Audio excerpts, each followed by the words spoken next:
जय हिंद दोस्तों। कैसे हैं आप सब? I hope you are doing well. आज के इस लेक्चर में बच्चों हम लोग पढ़ने वाले हैं impact of British economic policies, यानी कि ब्रिटिश आर्थिक नीतियों के प्रभाव का सेकंड पार्ट। ठीक है बच्चों, फर्स्ट पार्ट था, वहाँ पर हमने बेसिक जो है चीज़ें वो पढ़ ली थी। इस लेक्चर के अंदर हम आगे जो है इस टॉपिक को क्या करने वाले हैं, कंटिन्यू करने वाले हैं। आपको बता दूं, इस लेक्चर की जो पीडीएफ है वो आपको हमारे Telegram channel the bright classroom पर मिल जाएगी। आप वहाँ पर हमें फॉलो कर लीजिए। आपको पीडीएफ यहाँ पर हिंदी और इंग्लिश में मिलेगी। आप हमें इंस्टाग्राम और फेसबुक पर भी फॉलो कर सकते हैं, और तीनों का जो लिंक है बच्चों वो आपको डिस्क्रिप्शन में मिल जाएगा। ठीक है बच्चों, तो चलिए अपना जो टॉपिक है उसे शुरू करते हैं। देखिए, हमारे टॉपिक का नाम क्या है? टॉपिक का नाम है impact of British economic policies in India, right. अब मैंने आपको प्रीवियस लेक्चर में बताया था कि हम इस पूरे टॉपिक के अंदर हम तीन चीज़ें पढ़ेंगे।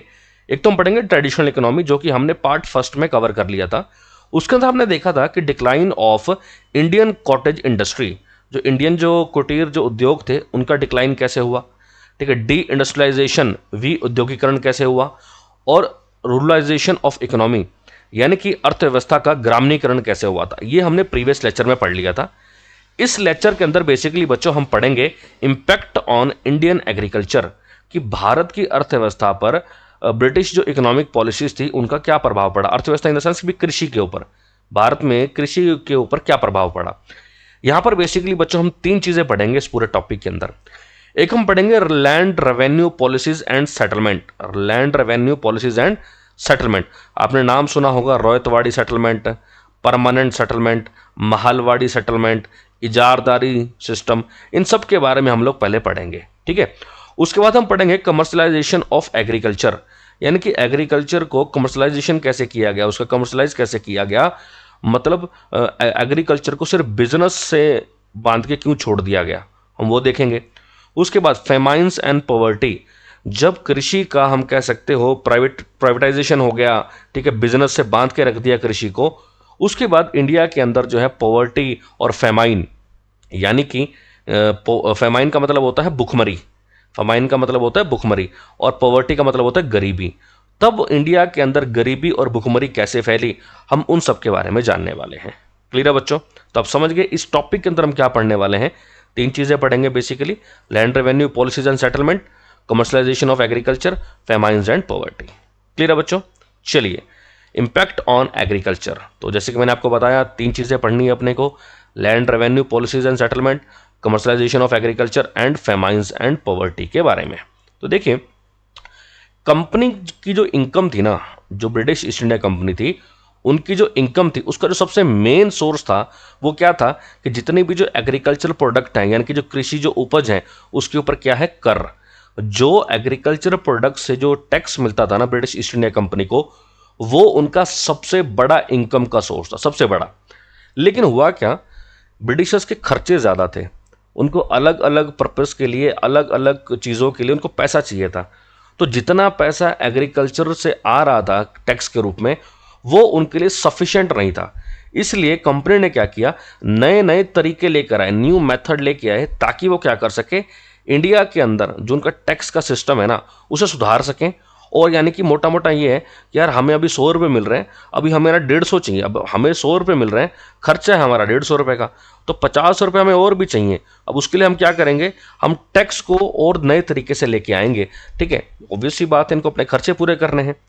और उसी चक्कर में ये बेसिकली सबसे पहले जो लेकर आए वो था बच्चों द परमानेंट सेटलमेंट ऑफ 1793। इसको बच्चों हिंदी में कहते हैं स्थाई बंदोबस्त। स्थाई बंदोबस्त कब लाया गया था? 1793 में लाया गया था बच्चों, मोस्ट इंपॉर्टेंट है ये, हमारा पहला इसका सेक्शन आ चुका है। तो परमानेंट सेटलमेंट यानी कि स्थायी बंदोबस्त कब लाया गया? 1793 में लाया गया था। कौन लेकर आया था? Lord Cornwallis.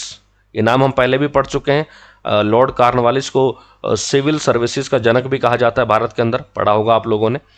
तो लॉर्ड कॉर्नवालिस जो है परमानेंट सेटलमेंट लेकर आया, स्थायी बंदोबस्त लेकर आया। कौन कौन से एरिया में? बंगाल, बिहार और उड़ीसा में। एरिया ध्यान रखिएगा, बंगाल, बिहार और उड़ीसा, इन तीन एरिया में परमानेंट सेटलमेंट को शुरू किया गया था। ठीक है, अब स्थायी बंदोबस्त क्यों शुरू किया गया था, इसके पीछे कारण था।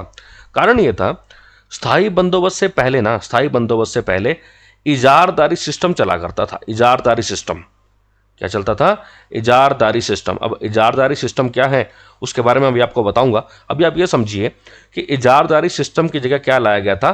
परमानेंट सेटलमेंट लाया गया था। क्लियर है? क्यों? क्योंकि इजारदारी सिस्टम की वजह से जो कंपनी की जो इनकम थी ना, वो क्या हो रही थी, जितनी चाहिए उतनी नहीं हो रही थी, मतलब कम आ रही थी। इसलिए ब्रिटिशर्स ने क्या किया, इजारदारी सिस्टम को हटा के परमानेंट सेटलमेंट को लाया, राइट, ताकि उनकी क्या हो, कंपनी को जो एक फिक्स रेवेन्यू मिले और एक रेगुलर जो है इनकम आती रहे। इजारदारी सिस्टम के अंदर जो है इनको नुकसान हो रहा था, इनको प्रॉपर पैसा नहीं मिल रहा था। ठीक है, अब इजारदारी सिस्टम का मतलब क्या था? इजारदारी सिस्टम के बारे में आपको बताता हूं मैं बच्चों। जो इजारदारी सिस्टम था ना, या फिर हम कहें रेवेन्यू फार्मिंग, यानी कि राजस्व खेती, राजस्व खेती, इसको मुगलों ने शुरू किया था। मुगलों ने, है ना, नाम सुना होगा, बाबर, हुमायूं, अकबर। तो मुगलों ने जो है इजारदारी सिस्टम को क्या किया था, शुरू किया था, राइट। लेकिन जो वैरन हेस्टिंग था, वैरन हेस्टिंग नाम हम पढ़ चुके हैं पहले भी, इसने उसके अंदर कुछ एक चेंज किए, कुछ एक चेंज किए। और इसने क्या कहा, अब आप इस फोटो से समझिए, आप इस फोटो से अच्छे समझ पाएंगे। भाई ये है गांव का किसान, ठीक है, ये है ब्रिटिशर्स। इजारदारी सिस्टम में क्या कहा गया कि अब मान लो ये गांव का किसान है, गांव का नाम है, मान लो कुछ भी ले लो, गांव का नाम है खाट, ठीक है, खाटा, खाटा लगा लो, ये गांव का नाम है। तो बोले गांव के अंदर मान लो 500 किसान हैं, ठीक है, और उन किसानों से क्या करना है, उन किसानों से टैक्स वसूलना है। तो बोले कि भाई हम क्या करेंगे, हमें मिडिलमैन चाहिए, बिचौलिया चाहिए। ये मिडिलमैन क्या करेगा? अच्छा, उसके लिए भी बोली लगती थी, उसके लिए भी क्या लगती थी, बोली लगती थी कि मान लो, हाँ भाई खाटा गांव से कौन जाके टैक्स वसूलेगा? तो भाई मान लो 10 बंदे आ गए यहाँ पे, ठीक है, बोले जी मैं वसूलूंगा, मैं वसूलूंगा, मैं वसूलूंगा, मैं वसूलूंगा। बोले ठीक है भाई, तो आप पांचों जने, पांचों 10 जने, आप हमें ये बताओ कि भाई आप में से सबसे ज्यादा टैक्स कौन वसूल के लेके आएगा। यानी कि क्या हो रही है, बिडिंग हो रही है, बोली लग रही है गांव के लिए, ठीक है। अब मान लो ये जो बंदा था, ये बोली जीत गया, अब इसकी ड्यूटी है, ठीक है, ये कहा जी मैं, ये बोला मैं 100 लेके आऊंगा, वो बोला मैं 200 ले आऊंगा, वो बोला 400, बोला 500, बोला मैं 600 लेके आऊंगा जी, राइट। तो अब ये मिडिलमैन जीत गया। अब ये मिडिलमैन क्या करेगा, इसकी रिस्पॉन्सिबिलिटी है कि खाटा गांव से इसको क्या करना है, टैक्स को वसूलना है, राइट। That was इजारदारी system. समझ में आया इतना?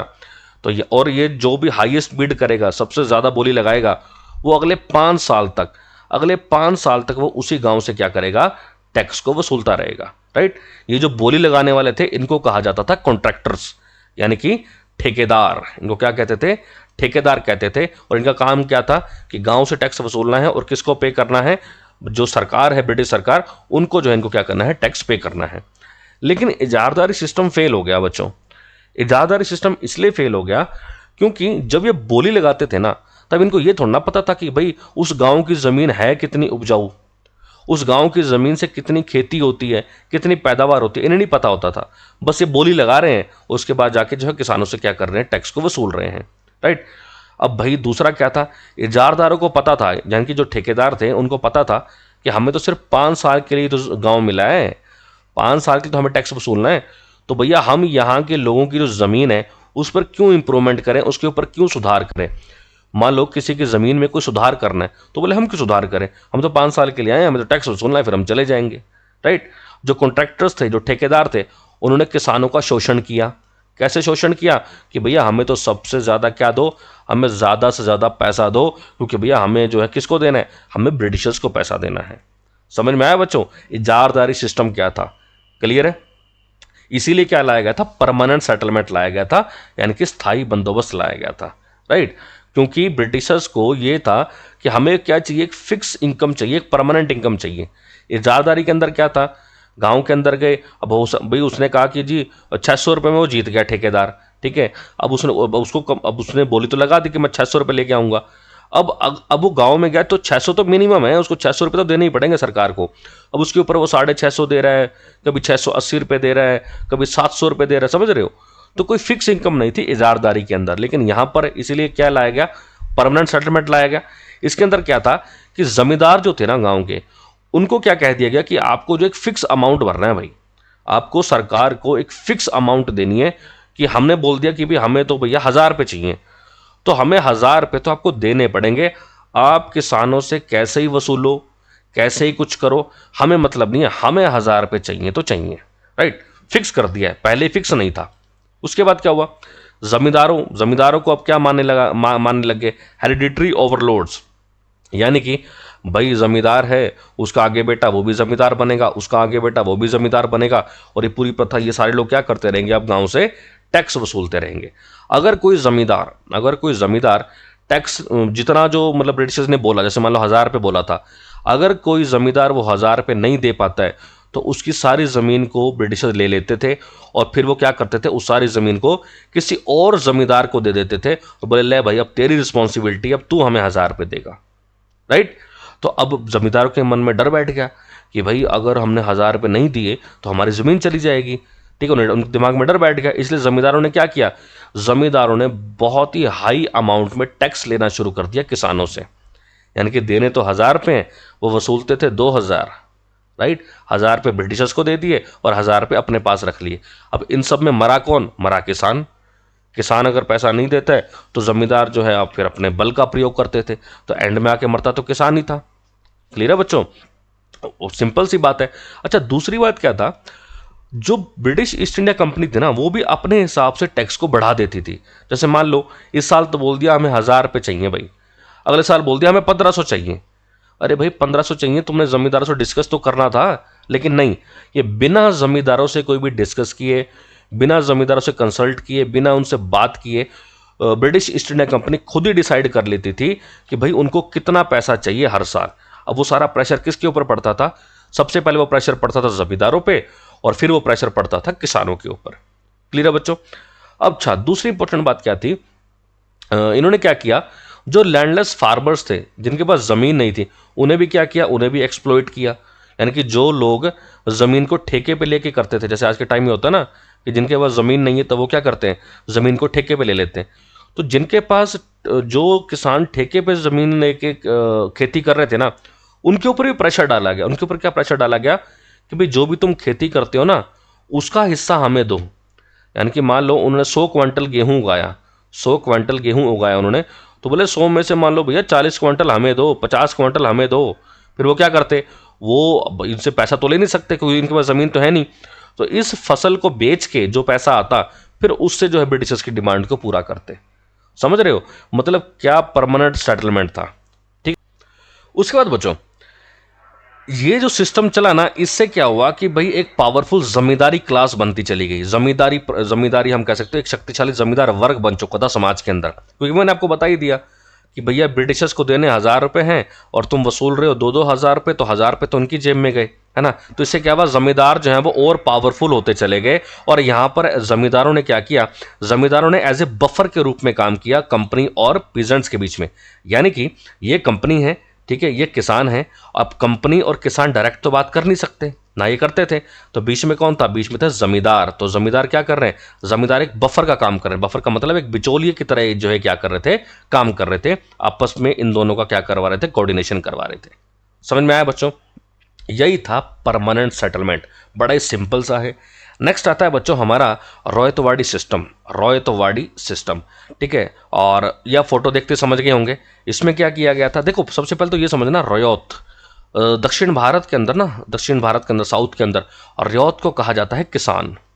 रयौत को क्या कहा जाता है, किसान। तो समझ जाइएगा, रौतवाड़ी सिस्टम मतलब किसानों की बात हो रही है यहाँ पे, दक्षिण भारत की, ठीक है। अब आप फोटो से समझ सकते हैं कि यहाँ पे बीच में कोई मिडलमैन, कोई जमींदार नहीं है। यानी कि अब ब्रिटिशर्स ने इसके अंदर क्या कहा है कि किसान जो हैं, जो फार्मर्स हैं, वो डायरेक्ट टैक्स देंगे किसे, ब्रिटिश ईस्ट इंडिया कंपनी को। ये बात है दक्षिण भारत की, ठीक है। तो चलिए रॉयतवाड़ी जो सेटलमेंट है, रॉयतवाड़ी जो बंदोबस्त है, उसके बारे में जानते हैं। इसको लेकर आए थे 1820 में सर थॉमस रो। कौन लेकर आए थे, सर थॉमस रो लेकर आए थे 1820 में, ठीक है। और इनके साथ एक और व्यक्ति थे, अलेक्जेंडर रीड, अलेक्जेंडर रीड। तो सर थॉमस रो और अलेक्जेंडर रीड ये लेकर आए थे रॉयतवाड़ी सेटलमेंट। अच्छा, उस टाइम पर 1820 में सर थॉमस रो जो हैं ये गवर्नर थे मद्रास के। मद्रास के क्या थे, गवर्नर थे, सूबेदार थे, ठीक है।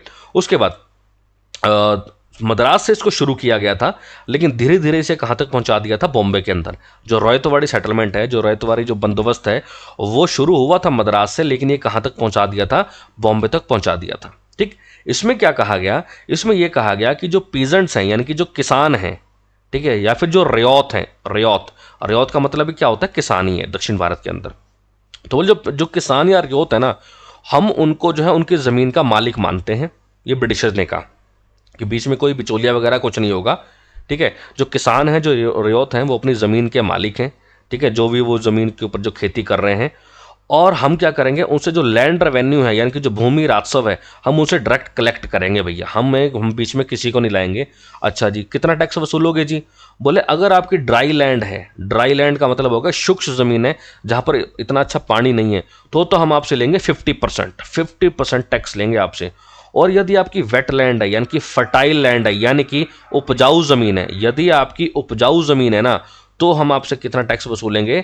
60%। अब जैसा आप इमेजिन करो कि अगर आपकी ज़मीन उपजाऊ नहीं है, ठीक ठाक है, तो हम आपसे वसूलेंगे 50%। और यदि आपकी ज़मीन उपजाऊ है, पूरे अच्छे से अच्छा खासा पानी लगता है वहाँ पे, तो हम आपसे कितना चुनेंगे, कितना जो है वसूलेंगे? 60%। ये था बच्चों रोहितवाड़ी सेटलमेंट, राइट। अब इसके अंदर अच्छी बात ये थी रोहितवाड़ी सेटलमेंट के अंदर कि इसके अंदर कोई मिडलमैन और जमींदार नहीं था, कोई भी बिचौलिया या जमींदार नहीं था। अब डायरेक्ट किसकी बात चल रही है? ब्रिटिशर्स और फार्मर्स की बात चल रही है, अंग्रेज और किसानों की बात चल रही है, राइट।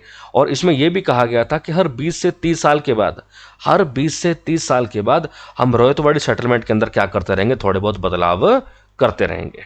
लेकिन यहाँ इस रोहितवाड़ी जो सेटलमेंट आया था ना, ये जो रोहितवाड़ी जो बंदोबस्त था, इसके अंदर भी कुछ एक प्रॉब्लम्स थी। कुछ एक प्रॉब्लम्स क्या थी? किसान जो कि ज़मीन के मालिक थे ना, जो ज़मीन के मालिक थे, अभी वो परेशान हो चुके थे हाई टैक्स की वजह से, हाई टैक्स रेवेन्यू की वजह से, ठीक है। हाई टैक्स रेवेन्यू की वजह से वो परेशान हो चुके थे, जिसकी वजह से वो डिपेंडेंट बन गए किसके ऊपर? मनी लैंडर्स के ऊपर, ठीक है। मनी लैंडर्स का मतलब होता है शाहूकार। मनी लैंडर्स का मतलब क्या होता है? शाहूकार, ठीक है, जो पैसा ब्याज वगैरह पे देते हैं। क्यों? क्योंकि भैया आपकी फसल अच्छी हो चाहे ना हो, जितनी आपकी ज़मीन है उस हिसाब से 50% या 60% जो है कौन ले जाएगा? ब्रिटिशर ले जाएगा, ठीक है। तो यहाँ पर जो किसान थे वो बेचारे मारे गए, उनको अपना घर बार भी चलाना है, बच्चे भी पढ़ाने लिखाने हैं, बच्चों के लिए, परिवार के लिए भी रोजी रोटी का जुगाड़ करना है, तो उनको पैसे की कमी पड़ती थी। तो फिर वो क्या करते थे? शाहूकारों से क्या करते थे? पैसा उधार लेते थे, पैसा जो है ब्याज पे लेते थे, राइट। अब हम ये कह सकते हैं कि यहाँ पर ठीक है जमींदार तो नहीं है, लेकिन अगर हम ये जो आपका रोहितवाड़ी सिस्टम देखें तो इसके अंदर एक कंपनी ने भी तो क्या किया? कंपनी ने भी तो एक जमींदार की तरह ही तो काम किया है ना। कंपनी क्या कर रही है? जमींदार की तरह तो काम कर रही है कि आपने उसको फोर्स कर दिया किसानों को कि जी इतना टैक्स तो देना ही पड़ेगा, है ना। बस इतना है, पहले आप जमींदार के थ्रू टैक्स वसूल रहे थे, अब आप डायरेक्ट वसूल रहे हो, लेकिन प्रेशर तो उतना ही डाल रखा है ना किसानों के ऊपर, राइट।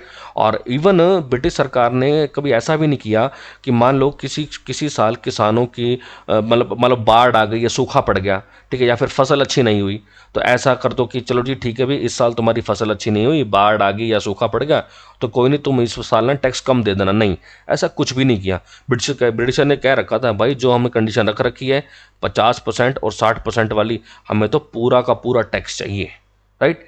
तो ये था बच्चों हमारा रोहितवाड़ी सिस्टम। आई होप समझ में आ गया होगा। नेक्स्ट जो हम पढ़ने वाले हैं बच्चों वो है महलवाड़ी सिस्टम। महलवाड़ी सिस्टम, बच्चों महलवाड़ी सिस्टम लाया गया था ये यूपी, बिहार, ठीक है, बंगाल, मध्य प्रदेश, ये जो बेल्ट थी ना वहाँ पर, ठीक है। जैसे अगर आप मैप में देखो तो ये वाला जो बेल्ट है ना यहाँ पर लाया गया था महलवाड़ी सिस्टम, ठीक है। ये ना परमानेंट सेटलमेंट जैसा ही था, जैसे स्थायी बंदोबस्त था ना वैसा ही था महलवाड़ी सिस्टम। बस फर्क क्या था? स्थायी बंदोबस्त में था या जमींदार, यहाँ पर है बच्चों लंबड़दार, ठीक है। तो ये रहा किसान, यह है लंबड़दार और ये रहे ब्रिटिशर्स। तो मतलब ये परमानेंट सेटलमेंट की तरह ही था, बस जमींदार की जगह यहाँ पर कौन आ चुका है? लंबड़दार आ चुका है। अब इसका काम है टैक्स वसूलना, ठीक है। तो चलिए महलवाड़ी जो सिस्टम है उसके बारे में जानते हैं। महलवाड़ी जो सिस्टम है ना बच्चों 1833 में से लाया गया था, किसके द्वारा? Holt Mackenzie. किसके द्वारा? होल्ट मैकेंजी से लेकर आया था। और इसको इंप्लीमेंट किसने किया था भारत में, इसको लागू किसने किया था? तो वो थे बच्चों लॉर्ड विलियम बेंटिक। कौन थे? Lord William Bentinck. तो ध्यान रखिएगा, लेकर कौन आया?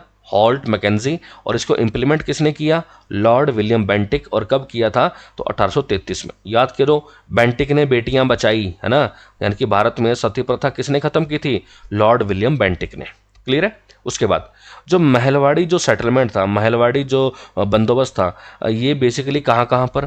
पश्चिमी उत्तर प्रदेश में शुरू हुआ था, मध्य प्रदेश, पंजाब, गंगेटिक वैली यानी कि यूपी वाला area, north west frontier province NWFP यानी कि हम कह सकते हैं पश्चिम बंगाल की जो साइड थी, वहाँ पर जो है महलवाड़ी सिस्टम को क्या किया गया था? शुरू किया गया था। ठीक है। महलवाड़ी, इन्होंने महल वर्ड यूज किया है ये एक गांव के लिए या ग्रुप ऑफ विलेजेस के लिए, है ना, समझ है ना।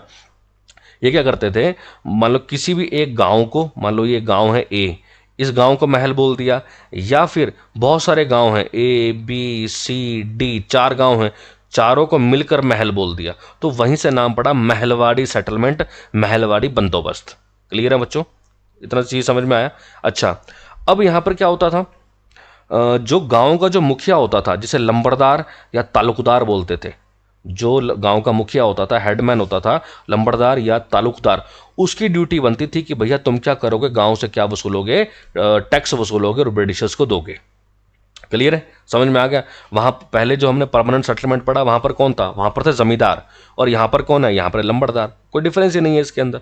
अच्छा, इसके अंदर भैया कितना टैक्स भरना है आपको, तो जितना भी आपका टोटल एग्रीकल्चर प्रोड्यूस आएगा, यानी कि जितनी भी आपकी फसल हुई, फॉर एग्जांपल मान लो 200 क्वांटल गेहूं हुआ, तो 200 क्वांटल का आधा यानी कि 50% आपको देना है, यानी कि 100 क्वांटल किसके पास चला जाएगा, ब्रिटिशर्स के पास चला जाएगा। क्लियर है बच्चों, यानी कि हाफ आपको क्या करना है, टोटल जितनी आपकी खेती हुई है वो आपको टैक्स के रूप में देना है। और सिंपल सी बात है, हर 30 सालों में, हर 30 सालों के अंदर हम इसको क्या करते रहेंगे, चेंज भी करते रहेंगे, हाफ लेना है या ज़्यादा लेना है या कम लेना है, हर 30 साल में हम इसको क्या करेंगे, चेंज करेंगे। क्लियर है। अब हर एक किसान क्या करता, गांव का हर एक किसान अपना हिस्सा किसको देता, लंबरदार को देता था, ठीक है। और किसान जिनके पास ऑनरशिप राइट हैं, जो मालिक हैं, ठीक है, तो वो क्या करते थे, अपनी जितनी भी फसल थी वो किसको दे देते थे, मतलब उसका जो भी हिस्सा बनता था वो किसको दे देते थे, लंबरदार को जो है वो दे देते थे। ठीक है बच्चों। उसके बाद नेक्स्ट, और इस सिस्टम को बच्चों क्या कहा गया, इस सिस्टम को कहा गया कि भैया ये क्या है, ये तो मॉडिफाइड फॉर्म है। ये क्या है, ये मॉडिफाइड फॉर्म है जमींदारों की। भी पहले जमींदार हुआ करते थे, ठीक है, अब कौन आ गए, अब ये आ गए लंबरदार। राइट, समझ में आ गया इतना बच्चा। उसके बाद दूसरी इंपॉर्टेंट बात क्या थी, ये जो सिस्टम लाया गया महलवाड़ी सिस्टम, ये भी किसानों की प्रॉब्लम्स को सॉल्व नहीं कर पाया। क्यों, क्योंकि भैया जैसे पहले जमींदार शोषण कर रहे थे किसानों का, अब कौन शोषण कर रहे हैं, जो लंबरदार थे, अब वो शोषण कर रहे थे किसानों का। समझ में आ गया। तो आई होप बच्चों तीनों चीज़ें आपको क्लियर हो गई होंगी। हमने जो है परमानेंट सेटलमेंट पढ़ लिया, स्थायी बंदोबस्त पढ़ लिया हमने। अच्छा, हमने रौयतवाड़ी भी पढ़ लिया और महलवाड़ी भी पढ़ लिया। ठीक है बच्चों, अगर आप इस मैप पे देखें तो जो आप यहाँ पे देख सकते हैं, यहाँ पे परमानेंट सेटलमेंट जो आपको ये ब्लू कलर में दिखेगा ना, ये पूरा बंगाल प्रेसिडेंसी हो गया, ठीक है, उड़ीसा का कुछ एरिया हो गया। तो यहाँ पर आपको मिलेगा कि ये कौन सा था, ये परमानेंट सेटलमेंट था, यानी कि स्थायी बंदोबस्त था। रौयतवाड़ी कहाँ कहाँ पर था, जहाँ पर आपको पिंक कलर की दिख रहा होगा ना, हाईलाइटेड एरिया, ये एरिया हो गया, ठीक है, महाराष्ट्र, कर्नाटका, ये दक्षिण भारत है ना, ये बर्मा के अंदर, ये नॉर्थ वेस्ट प्रोविंस के अंदर। तो यहाँ पर आपको क्या मिलेगा, रौयतवाड़ी सिस्टम मिलेगा। यहाँ पर था बच्चों रौयतवाड़ी सिस्टम। ठीक है।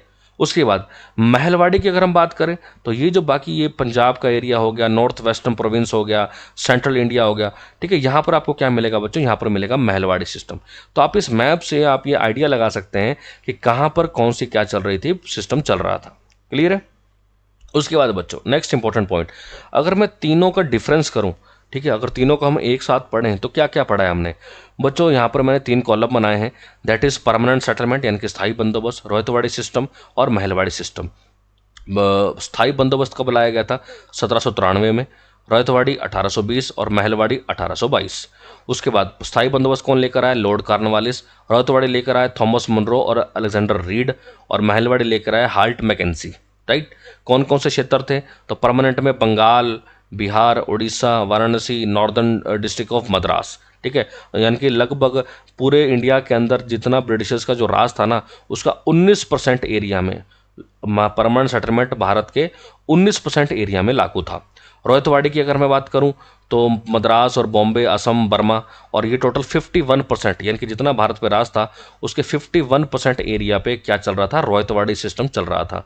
ठीक है। महलवाड़ी की अगर हम बात करें तो हार्ट मैकेंजीज को लेकर आया, north west province of Bengal, Punjab, ठीक है ना, गिगेंटिक वैली हो गया, सेंट्रल इंडिया हो गया, और जितना भारत पे राज कर रहे थे उसका 30% पे क्या था, महलवाड़ी सिस्टम था। तो हम कह सकते हैं कि भी भारत के अंदर सबसे ज़्यादा कौन सा सिस्टम चलाया गया था उस टाइम पे, रौयतवाड़ी, और सबसे कम कौन सा चला था, तो परमानेंट सेटलमेंट यानी कि स्थायी बंदोबस्त। क्लियर है बच्चों, समझ में आ गया। ये सारी वही चीज़ें लिखी हुई हैं बच्चों नीचे, कि कौन टैक्स वसूलेगा, ठीक है, ज़मीन का मालिक कौन होगा, वो सारी चीज़ें वही हैं बच्चों। क्लियर है। चलिए उसके बाद हम देखने वाले हैं बच्चों हमारा अगला पॉइंट कि भाई effect of revenue policies on agriculture, यानी कि जो राजस्व जो नीतियां थी, जो रेवेन्यू पॉलिसीज थी, उनका क्या प्रभाव पड़ा है किसके ऊपर, कृषि के ऊपर। ठीक है बच्चों, तो चलिए आइए इनके बारे में जानते हैं। देखिए, ब्रिटिशर्स ने अलग अलग तरह की जो पॉलिसीज थी उनको एक्सपेरिमेंट किया भारत के अंदर, जो कि जैसे कि हमने पढ़ा ही है, राइट। लेकिन जो है ना, इन्होंने कुछ नहीं, अब ठीक है अपना तो ये पेट भरते रहे ब्रिटिशर, लेकिन और कुछ नहीं, इन्होंने किसानों की ज़िंदगी को हराम कर दिया था भाई। इन्होंने किसानों की मतलब ज़िंदगी इतनी बदहाल कर दी थी कि, और इवन इन्होंने उनके किसानों के दुख को कम करने के लिए कुछ किया भी नहीं है। उनको मिटिगेट करने के लिए, मिटिगेट मतलब होता है कम करना, किसानों के दुख को कम करने के लिए इन्होंने कुछ भी नहीं किया, उल्टा उनको जो है प्रताड़ना ही देते रहे, किसानों को परेशान ही करते रहे। इवन जो लोकल जो एडमिनिस्ट्रेशन था, जो प्रशासन था, उन्होंने भी जो डिस्ट्रेस जो किसान थे, जो परेशान किसान थे, उनको ना ही कोई रिलीफ दिया, ना ही कोई न्याय दिया। किसानों का तो बस शुरू से क्या होता रहा, शोषण चलता रहा। जो लैंड थी वो सेलेबल कमोडिटी बन चुकी थी, यानी कि अब क्या करते किसान लोग कि भैया जब भी किसी पैसे जरूरत पड़ती या फिर कर्जा भरना है, कुछ भी करना है, तो ऐसे दिन आ चुके थे कि किसानों को अपनी ज़मीन बेचनी पड़ती थी, अपनी ज़मीन को बेच के ही गुजारा करना पड़ता था। ऐसी नौबत ला के खड़ी कर दी थी, यानी कि ये सब प्रभाव पड़े थे उस टाइम पे। ठीक है। अच्छा, बेगारी और बंधुआ मजदूरी बढ़ चुकी थी, बॉन्डेड लेबर जो थे वो समाज के अंदर बढ़ चुके थे। क्यों? ज़मीनें बिक चुकी थी, ज़मीनें बिक चुकी थी, है ना, क्योंकि जो है उन्होंने जो है बहुत हाई ब्याज पे, हाई रेट ऑफ इंटरेस्ट पे क्या रख कर रखा था, पैसा बाजारों से उधार उठा रखा था। ठीक है, उसको भरना था, तो क्या किया, ज़मीनों को बेचा गया। उसके बाद क्या हुए, लोग बेकार हो गए। ठीक है, जो फोर्स लेबर बनने के लिए मजबूर हो गए, राइट। उसके बाद दूसरा क्या था, उसी टाइम पर जो है आपको पता होगा, मैंने आपको कॉटन इंडस्ट्री वाले पिछले लेक्चर में पढ़ाया भी था कि जो ट्रेडिशनल जो इंडस्ट्रीज थी, जो उद्योग थे, प्रारंभिक जो उद्योग थे भारत के, वो डिक्लाइन हो चुके थे। तो ठीक है, भारत के अंदर जो है औद्योगिकरण हो चुका था, इंडस्ट्रीज थी नहीं। ठीक है, तो यानी कि ज़मीन तो गई गई, अब फैक्ट्री में भी जो है काम किसानों को नहीं मिल रहा था। समझ में आया बच्चों? तो इस तरह की स्थिति बन चुकी थी उस टाइम पे भारत के अंदर। तो ये थे बच्चों इफेक्ट्स। नेक्स्ट हम देखते हैं बच्चों, commercialisation of agriculture during British rule in India, यानी कि अंग्रेजों के राज के दौरान भारत के अंदर कृषि का कमर्शलाइजेशन कैसे किया गया है, यानी कि कृषि को बस एक ट्रेड के पर्सपेक्टिव से कैसे बनाया गया है, उन सब के बारे में हम लोग अभी पढ़ने वाले हैं। तो देखिए बच्चों, अगर हम बात करें 19वीं शताब्दी की, लगभग 1850 से 1943 के बीच की अगर हम बात करें, तो उसी टाइम पर ब्रिटिश सरकार ने क्या किया है, जो है एग्रीकल्चर जो है इंडिया के अंदर जो कृषि है उसका कमर्शलाइजेशन किया। इसका मतलब क्या हुआ कि भाई आप जो है, इन्होंने मतलब किसानों को ये कहा है अंग्रेज़ों ने कि आप ऐसी फसलें उगाओ, ऐसी फसलें उगाओ जिसको हम मार्केट में बेच सकें, ना कि हम खा सकें, है ना। किसान क्या करता था, गेहूँ, चावल, प्याज, आलू, टमाटर, ठीक है, खेती करता था और इन सब का फिर वो खुद ही खा लेता था। यही चीज़ तो थी। लेकिन अब यहाँ पे ब्रिटिशर क्या कह रहे हैं कि भाई आप ऐसी ऐसी फसल उगाओ जिसे हम मार्केट में बेच सकें, राइट। सिंपल सी बात, कैश क्रॉप्स, अभी मैं आपको बताने भी वाला हूँ उसका मतलब क्या है। ठीक है। अच्छा, ये बेसिकली क्यों किया जा रहा है, बोले आप फसलें उगाओगे जो मार्केट में बेचेंगे तो वहाँ से क्या आएगा, मैक्सिमम कैश रेवेन्यू आएगा, ज़्यादा से ज़्यादा हमें पैसा मिलेगा। और ऑब्वियस सी बात है, अंग्रेज़ों को क्या चाहिए, अंग्रेज़ों को चाहिए पैसा, राइट। तो यानी कि जो किसान थे उनको कंपेल किया गया, उनको फोर्स किया गया, ठीक है, कि मार्केट के हिसाब से फसलें उगाओ। ठीक है, और वो जो फसलें थी उनको कहाँ पे पहुँचा दिया गया, इंटरनेशनल मार्केट के अंदर, जो अंतर्राष्ट्रीय जो बाजार था वहाँ तक जो है फसलों को पहुँचा दिया गया। क्लियर है बच्चों, इतनी बात समझ में आई। उसके बाद दूसरा क्या था, दूसरा जो मोटिव था कमर्शियल क्रॉप लाने का, वो ये था कि जो ब्रिटिश जो मैन्युफैक्चरर्स थे, यानी कि जो ब्रिटेन के अंदर जो जो व्यापारी लोग बैठे हुए हैं, ठीक है, उनको क्या चाहिए था, उनको रॉ मटेरियल चाहिए था ब्रिटिश कॉलोनीज से। ब्रिटिश कॉलोनीज का मतलब क्या होता है, इस चीज़ को समझना। ये हमारा प्यारा भारत है, ये ब्रिटिशर हैं। ब्रिटिशर ने क्या किया, भारत पे कब्जा किया, तो भारत ब्रिटिशर की कॉलोनी है। ठीक है। अच्छा, यूएसए पे भी कब्जा किया है ब्रिटिशर ने, तो यूएसए भारत की क्या है, यूएसए ब्रिटिशर्स की क्या है, कॉलोनी है। समझ गए? तो जितने भी ब्रिटिश कॉलोनीज थी, यानी कि जहाँ जहाँ पे ब्रिटिशर्स के कब्जे थे ना, तो वहाँ पर ब्रिटिशर्स को ये कहा गया, ब्रिटिश जो व्यापारी थे उनके द्वारा, कि भाई हमें वहाँ से कच्चा माल ला के दो, कपास ला के दो, ठीक है, और मतलब जूट ला के दो, कॉटन, इंडिको, ओपीएम, ओपीएम मतलब होता है अफीम, रबड़, कॉफ़ी, स्पाइसेस मतलब मसाले, तंबाकू, ग्राउंडनट यानी कि मूंगफली, ऑयल सीड्स यानी कि तिलहन, शुगर केन यानी कि गन्ना, टी यानी कि चाय, बोले ये सारा हमें ला के दो, फिर हम इसे प्रोडक्ट बनाएंगे। तो ये सारी कमर्शियल क्रॉप्स थी बच्चों, ठीक है, jute, cotton, indigo, opium, rubber, coffee, spicy, tobacco, groundnut, oil seed, sugar cane, tea, ये सारी की सारी क्या थी, ये सारी की सारी कमर्शियल क्रॉप्स थी, राइट बच्चों। अब बेसिकली क्या था भाई, ये सब क्यों कर रही है ब्रिटिश सरकार, क्योंकि उनको पता है कि अभी तक हमारे पास जितना भी पैसा आ रहा है ना, जितना भी पैसा हमें कृषि से मिल रहा है वो सफिशिएंट नहीं है। क्यों? क्योंकि हमारा आर्मी पे खर्चा लग रहा है, एडमिनिस्ट्रेशन प्रशासन पे खर्चा लग रहा है, जो पब्लिक सर्विसेज हैं वहाँ पर हमारा खर्चा लग रहा है, तो ब्रिटिशर्स का खर्चा ही बहुत लग रहा था। तो दे वांट कि भाई हमें तो है ज़्यादा से ज़्यादा क्या करना है, ज़्यादा से ज़्यादा हमें पैसा चाहिए, तो इसके लिए हमें कुछ भी करना पड़े, तो इसलिए ये चीज़ लाई गई थी। क्लियर है बच्चों? अच्छा, जो भारतीय जो किसान थे उनके अंदर जो है ये कमर्शलाइजेशन काफ़ी फैला दिया गया किसानों के अंदर, ठीक है। क्यों?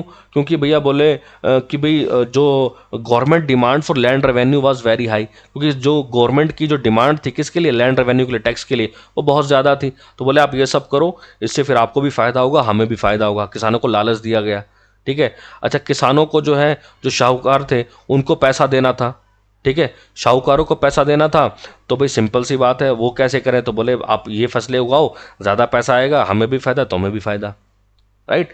तो इसकी वजह से क्या हुआ, किसान मजबूर हो गए कि यार बात तो ठीक है, चलो अभी करते हैं। किसान मजबूर हो गए कमर्शियल क्रॉप्स को उगाने के लिए, ठीक है। समझ में आया इतनी बात? उसके बाद बच्चों, कमर्शियल क्रॉप जो थी, जैसे कॉफ़ी होगी, चाय होगी, इंडिगो हो गया, इंडिगो मतलब नील हो गया, नील की खेती, रबड़ हो गया, ठीक है, इनको जो है बागानों में लगाया गया, इनको बागानों में लगाया गया।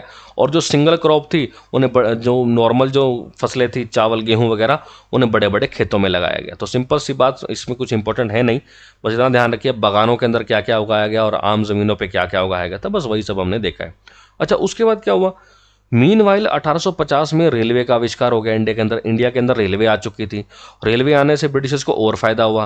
क्यों? क्योंकि भैया एक मार्केट से दूसरी मार्केट तक या बंदरगाह भी बनाए गए, तो भी आपको एक शहर से दूसरे शहर जाना है तो टाइम कम लगता था, रेलवे की सहायता से सामान जल्दी पहुंच जाता था, ठीक है। भारत से यूरोप के अंदर सामान पहुंचाना है तो जल्दी पहुंच जाता था, ठीक है, क्योंकि भैया सामान को बंदरगाह तक तो पहुंचाना पड़ेगा, तो एक तो पैदल लेके जाएं और एक घोड़ों पे लेके जाएं और एक हम ट्रेन से लेके जा रहे हैं। तो और इंडियन जब रेलवेज आई तो रेलवे से भी ब्रिटिशर्स को क्या हुआ, रेलवे से भी ब्रिटिशर्स को काफ़ी फायदा हुआ।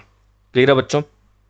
उसके बाद भाई जो लैंड रेवेन्यू की जो डिमांड्स थी, यानी कि अंग्रेज़ों की जो मांग थी और जो शाहूकारों का जो ब्याज था, उसको पूरा करने के लिए किसान किसकी तरफ गए थे, कैश क्रॉप्स की तरफ गए थे, यानी कि जो मैंने आपको फसलें बताई इनकी तरफ गए थे। क्योंकि भैया किसान बोले हम तो वैसे ही मर रहे हैं, तो चलो भाई ये जो कैश क्रॉप वाला फंडा है, ठीक है, ये जो खेती जो नई फसलों की आई है, ये करके देख लेते हैं कि अब तो हमारी ज़िंदगी का सुधार ही हो जाए।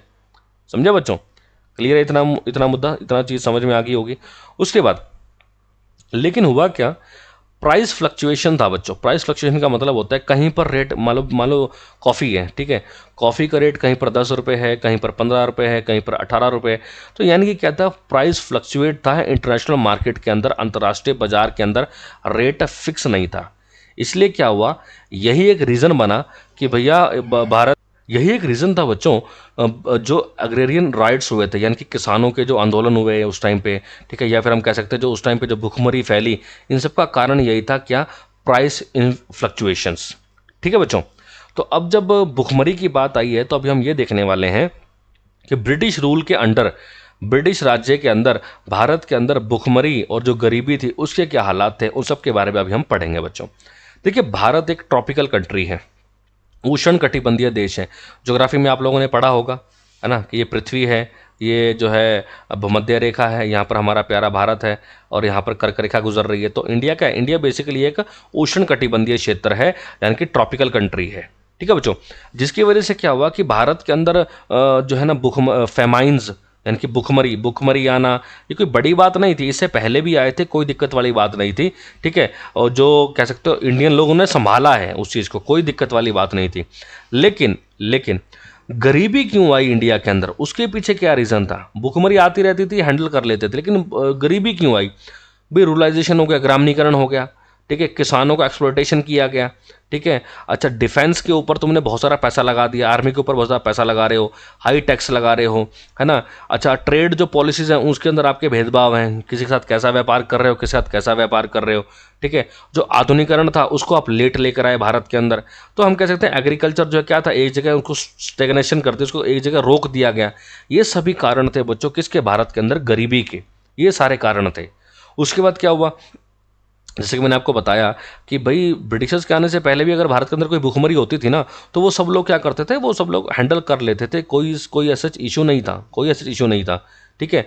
अब हुआ क्या, जो भारतीय जो एग्रीकल्चर था, इंडियन जो एग्रीकल्चर था, वो मानसून बेस्ड है। हम सबको पता है कि मानसून के ऊपर जो है इंडियन एग्रीकल्चर बहुत कुछ डिपेंड करता है, ठीक है। अच्छा, उसके बाद यानी कि अगर बारिश अच्छी नहीं हुई तो फसल खराब होगी, फसल खराब होगी तो क्या होगा, खाने पीने की कमी होगी, और खाने पीने की कमी होगी तो क्या होगा कि भैया भुखमरी से क्या होंगे, लोग वहाँ पे मरेंगे। यही सब तो था ना, यही सब तो चल रहा था, राइट। अब उसके बाद क्या हुआ, कमर्शलाइजेशन से क्या हुआ of agriculture, the money landers and middle man become very powerful since. भाई जो मनी लैंडर्स थे, जो शाहूकार थे, और जो बिचौलिए थे, जो कॉन्ट्रैक्टर थे, वो क्या हो गए, वो पावरफुल होते चले गए। और किसानों का तो भैया बुरा हाल चल ही रहा है, हम शुरू से सुन ही रहे हैं इसके बारे में, राइट। भाई मनी लैंडर जो थे, जो साहूकार थे, वो क्या करते, किसानों को लोन देते, ठीक है, वो लोन देते थे, without which they could not afford production of commercial crops. क्यों, क्योंकि भैया अगर आपको कमर्शियल क्रॉप्स उगानी है तो उसके लिए आपको पैसा चाहिए होगा, उसके लिए आपको सामान भी खरीदना पड़ेगा। पैसा होता नहीं था किसानों के पास, खुद भूखे मर रहे हैं, तो वो क्या करते, शाहूकारों से क्या लेते थे, शाहूकारों से वो लोन लेते थे, राइट। उसके बाद जो किसान थे वो मिडल मैन के ऊपर डिपेंड करते थे, ताकि मिडल मैन मतलब बिचौलिए, जैसे आज के टाइम में आड़ती होते हैं ना मार्केट के अंदर, मतलब किसान मार्केट के अंदर सीधा जाके सामान नहीं बेच सकता था, उसे मिडल मैन आड़ती के पास जाना था, और आड़ती फिर आगे उसका सामान बिकवाता था, राइट। तो हम क्या कह सकते हैं कि एक नया लैंड लॉर्डलिज्म निकल के आ चुका था। इसका मतलब क्या हुआ, अगर मैं आपको इसको हिंदी में बताऊं तो इसका मतलब बच्चों नई जमींदारीवाद। क्या था, इसका मतलब होगा नई जमींदारीवाद, कि भैया या तो आप शाहूकार के ऊपर डिपेंड हो या फिर आप आड़तियों के ऊपर डिपेंड हो, राइट बच्चों। उसके बाद बच्चों नेक्स्ट इंपॉर्टेंट पॉइंट, जो ये शिफ्टिंग हुई कि पहले आप गेहूं और चावल उगा रहे थे, अब आप इंडिगो, टी, इस तरह की कमर्शियल क्रॉप जो है उगा रहे हो। इन सब की वजह से हुआ क्या, इन सब की वजह से जो फूड ग्रेन्स थे, ठीक है, वो उसमें कमी आई। फॉर एग्जांपल, पहले पूर्व मान लो भारत के अंदर 100 लोग थे, और 100 के 100 लोग क्या कर रहे थे, गेहूं और चावल उगा रहे थे। लेकिन अब थोड़ी सी जनसंख्या और बढ़ गई, अब 120 लोग हैं। पहले 100 लोग थे, गेहूं चावल उगा रहे थे, ठीक है, और वो 100 क्विंटल उगा रहे थे, सब खुश थे। अब क्या हुआ, 120 लोग हो चुके हैं, अब वो गेहूं चावल जो है, गेहूं चावल वाले बंदे रह गए सिर्फ 60%, और बाकी 60 बंदे उगा रहे हैं इंडिगो और चाय। तो अब 100 क्विंटल थोड़ा ना उपज होगी, ज़मीन भी तो ऑक्यूपाई होगी। तो यानी कि जो खाने पीने की कमी तो आनी है, खाने पीने की कमी तो आएगी ही आएगी। समझ रहे हो ना रीज़न क्या था, इसलिए खाने की कमी हो चुकी थी भारत के अंदर। इसकी वजह से क्या हुआ, भारत के अंदर भुखमरी फैली। 1770 में बंगाल में भुखमरी आई, ठीक है। 1866 से 67 के बीच में उड़ीसा में भुखमरी आई, ठीक है। 1858 से 1900 के बीच में लगभग 42 सालों में भारत के अंदर 20 बार भुखमरी आई है, 20 बार। इमेजिन करो कि उस टाइम पे सिचुएशन क्या होगी। यहाँ पर आप चार्ट देख सकते हो, 1770 में बच्चों बंगाल के अंदर भुखमरी, 66 से 67 उड़ीसा, 69 से 70 यूनाइटेड प्रोविंस, 1872 पंजाब और राजपुताना एरिया में, 1874 नॉर्थ बिहार, 1876 में मद्रास, मैसूर, हैदराबाद, बॉम्बे यूनाइटेड प्रोविंस, 1896 से 97 north west province, Awadh, Bihar, Madras, Bombay, Punjab, Berar और सेंट्रल प्रोविंस। 1943 में कहाँ पर, बंगाल में।